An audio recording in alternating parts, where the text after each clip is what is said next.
Srečanje se veselijo tako upokojenci, danes se jih v društvu združuje že več kot 100, kot vodstvo Adrie Mobil.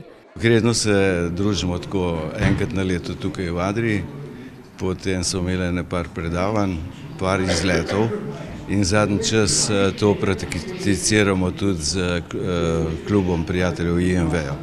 36 upokojencev je nagovorila izvršna direktorica sektorja kadri in organizacija Mojca Novak, nato je sledil ogled proizvodnje, v kateri so marsikateri izmed njih dočakali zasluženi pokoj. Kakšni pa so spomini na delo?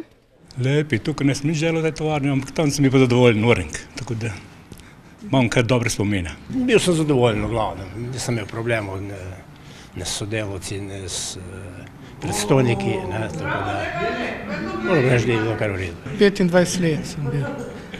Kot šofer sem vozil prikolice in tako naokoli za kataloge in to.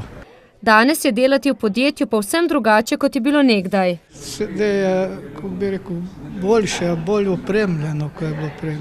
Prej je bilo to, ni bilo tako opremljeno, tehnično mislim. O čemer se upokojenci prepričajo v vsakoletnem ogledu proizvodnje.